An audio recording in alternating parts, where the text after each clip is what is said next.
Hey, what's up, everybody? I'm not at home right now, and I don't have my regular setup, so this is going to be a short and much rougher video than usual. But let me try to take a look at what's here. First one, I saw your note about wanting to work on the setting up the emissive material in Unreal, so I thought I would do a quick demo for that. So I have Unreal here, and then I have a model I worked on a little while ago. So presumably it looks like you already have your emissive mask for your material, or you have it set up as a separate material. But if you have a masked emissive in Unreal, you can basically put that in any texture you want. You can put it in one channel of a texture. So if you look at this, this is my color map, but I put the emissive mask in the alpha channel. So if you turn that off, that's my regular color map, and then if you turn off the red, green, and blue channels and turn on the alpha channel, that's the emissive mask stored there. So that's just what that is. So if I open up a new material here, I'm just going to put a gray for the color so we can focus on the emissive here. And then I guess same for the specular, no, not specular, for the roughness. That should be fine. And then I'm just going to throw in the normal map so you can sort of see this material a little bit better. Save that and throw that on the model. So there we go with no emissive. So no, wait, that's the model. All right, back to the material here. So I need my emissive mask, which is in the alpha of this texture.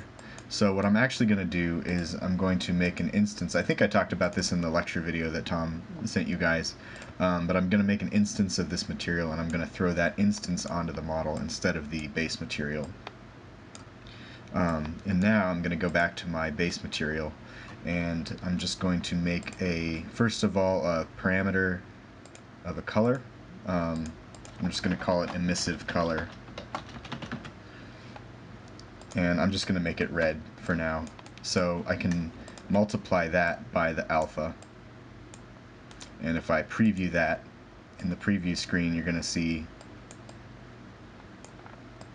there it is. Yeah, it's on the texture. If I change it to a cube, easier to see. So there's the emissive mask with the basically value of 1 times intensity glow on it. So I'm going to plug that into emissive color. And since that's a color parameter, if I go back to my instance here, I can check this box to modify this parameter and start changing the color of the glow here. But I can't change the brightness unless I just go to the value and turn that down, but that doesn't allow you to have a very strong degree of control over it. So I'm going to just save this and close it for a second, go back to my base material, make a little more space, and then I'm going to make a scalar parameter and call this emissive intensity. And you can call these whatever you want, but I'm just going to set this to 1 by default. You can set a min and max value for a parameter, but you don't have to, and I'm not going to do that in this case because I want it to be pretty open-ended. So I'm going to make another multiply node and multiply what we already have into this emissive intensity. And what this is going to let you do is dial it past 1. So if I start previewing the end of the chain here, where it's multiplied by 1, it looks the same, but then I can increase the intensity to 2. Give it a second. It doesn't look that different, but if I set it to maybe 10, you start to see it's getting brighter than the viewport can handle, so you're getting sort of an automatic bloom effect. And if I set it to like 100, it starts getting really really intense here. So I'm going to put that back down to, let's say, 15. I think that looks pretty good.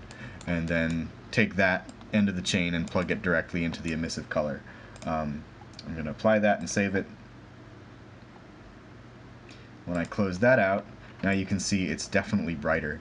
And one thing to know about Unreal is, like, by default, it's going to have an automatic eye adjustment. So if you go into a dark area, it's going to start like changing the exposure of the camera, and if you go into a bright area, it'll adjust automatically. So there's a wide dynamic range of lighting amounts that you can have in Unreal, and you want to make sure that your emissive glow amount is like tuned to the lighting you have in your scene. So anyway, here's this guy, and if I go back to that instance material, in addition to changing the color in real time, we can now check the emissive intensity box, and we can change that in real time as well, and turn that way up, turn it all the way down to 0. Can go into negative, which doesn't do anything, but you get the idea. So that's basically what you would want to do to use an emissive material in Unreal. And if you want to have a little bit more color variation, it's absolutely possible to like feed a whole color texture with like color variation into the emissive instead of just one flat color parameter. So that's also an option you have.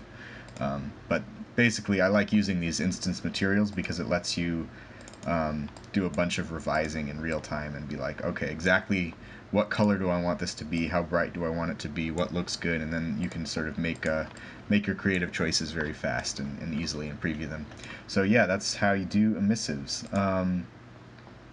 Moving on, I saw there was a question about normal, so I'll get to that in 1 second. I think the textures are looking good. I think this is good progress. I am seeing the amount of oxidization on here is very high, so probably you'll want to do that. That should be really easy in Substance with like a generator that's derived from the ambient occlusion, you know, one of those dirt masks or whatever, and get all that you know, turquoise oxidization in there. I think that'll help a lot sell the shape, but otherwise it's, yeah, looking good. So your question about what's the difference between baking and tool bag and Substance, which one is used more in the industry? I'd say both are being used a lot in the industry right now. Substance was, I think, being used by most people for a long time, and then people find the tool bag baker to be really good, so a lot of people are switching to that. I'm still using the Substance one just because I like doing everything in one program if I can help it. So looking at this, I can't say like for sure what is causing the issue, but I have some thoughts. And the main thing you want to know is there's different sort of formats of normal map, and sometimes you can bake one format that isn't compatible with another one. So the main two, if you go into Substance Painter and make a new document, it's going to ask you, do you want your normal map format to be DirectX or OpenGL? And the only real difference that I know of between those two is the green channel. So I have here for that grenade from before that I used for the emissive demo. This is a normal map in DirectX format, and this is it in OpenGL format. And literally the only difference between them is the green channel is inverted, so it looks like that, right? The rest of it's all the same. It's just that some software wants a certain value from the green channel, and another software wants the opposite. So basically, when you're choosing between DirectX and OpenGL, you want to know what your target software uses. Unreal uses the DirectX, so if you're making normal maps for Unreal, you want to use DirectX. Maya uses OpenGL, so I actually have that set up here where this is using the OpenGL normal map in Maya. And if I switch to a material with the DirectX one, you can see that it's getting seams. It's not lighting correctly because it's getting the wrong values from what it's expecting. So that's why you want to make sure that that stuff is in line with your destination software. If it's not, it's pretty easy to test by just opening it in Photoshop and inverting the green channel. I think that some programs like Marmoset Toolbag actually has probably a flip green channel checkbox in the material settings, and Maya actually might have that somewhere in here. I'm not really sure, but so that's just something to know about, and it's possible that that's what's causing this, where you're getting one version, one format from one software, and then it's not getting converted correctly when you put it into Substance. So that would be my main guess for that. But really, I would say start by baking in Substance, and once you have that down really well, then maybe try baking in Marmoset. But yeah, I would say if you can simplify your pipeline, that's usually good. But from what I hear, Substance or Marmoset Toolbag does have some extra baking features that can be really useful. But I would say for starting out with making game assets, you probably don't need like the tricked out Ferrari baker, and this one in Substance should work just fine. But hopefully that's helpful. Yeah, if you're still getting stuff like this baking in Substance Painter, let me know. I can try to troubleshoot it, because I definitely had a lot of I had to get through a lot of baking problems when I was in BFA, and I think I finally got to a place where usually I can solve them pretty well. So hopefully this is fixable. All right, the flamethrower. The sculpt is looking good. I actually looked at your notes. Yeah, okay, so I think it's all looking good. I think this is a pretty good amount of detail for a AAA realistic style sculpt. I think the duct tape does look good. The wrap on the handle looks good, and all that.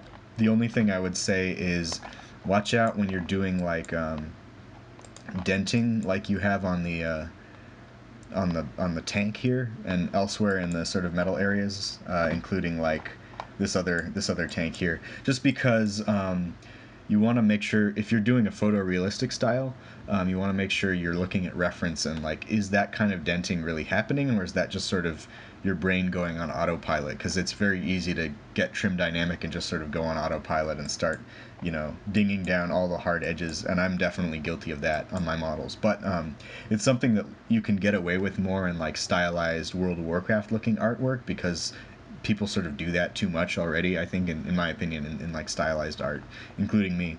But for a like photorealistic style, you want to make sure you're really looking at the reference and like, is this really the type of edge weathering that's happening on this metal? And if it is, then that's totally fine. But yeah, just something to be aware of. Oops. And anyway, yeah, I think this is a good amount of detail. See how it works out in baking and materials, because definitely like it's possible to do a lot of high frequency detail in your material, and then be able to sort of get more control over the final result without having to like revise your sculpt and rebake. If you're doing or high frequency detail in Substance Painter or something, it can be much easier to revise if it's done in the texture. But I do see a lot of like high fidelity AAA people doing a lot of that detail in the sculpt. So really, I think you can sort of go either way and just keep trying things and figure out what is comfortable for you and what gets you a good result that you're happy with. But yeah, I think it's looking good so far. You keep going. All right, this one. Finish high poly, low poly. Yeah, cool.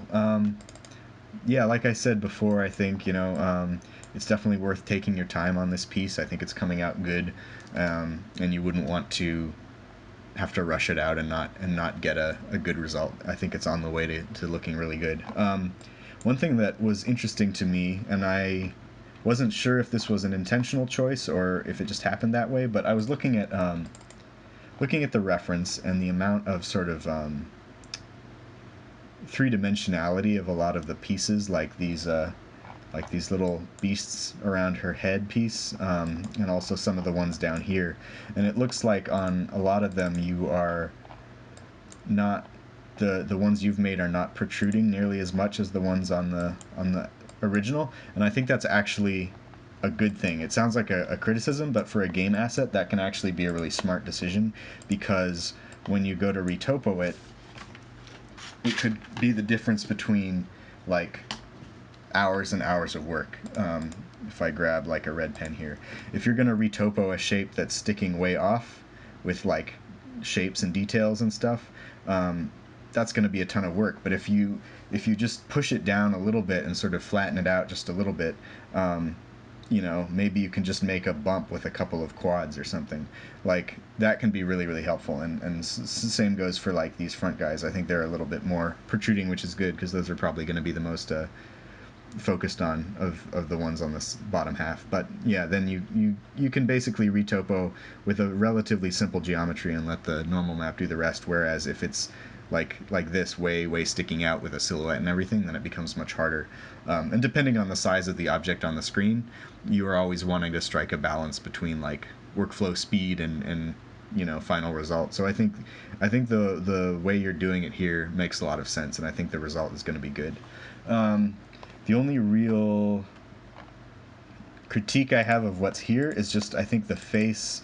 Looking at the reference, the face is really well done. It's a really nice sculpt of a human face. It's not very rough. It's pretty refined. So I would maybe see if you have time. I would spend a little more time on the face and try to get it closer to that level of classical sculptural quality. But I like the amount of detail you're getting in here. I think it's definitely like on the way to being a really good asset. So nice work. I don't really have that much more to say about it. I don't know if you have reference for the back. I forget, but yeah, if you can, make sure you get good reference for the back, or something that'll allow you to finish it off, because it would be a shame if it didn't have any real detail back there. But yeah, it's looking good. Nice work. I think that is everybody for today, so I will wrap this up now. Thanks for turning stuff in. See you guys next week.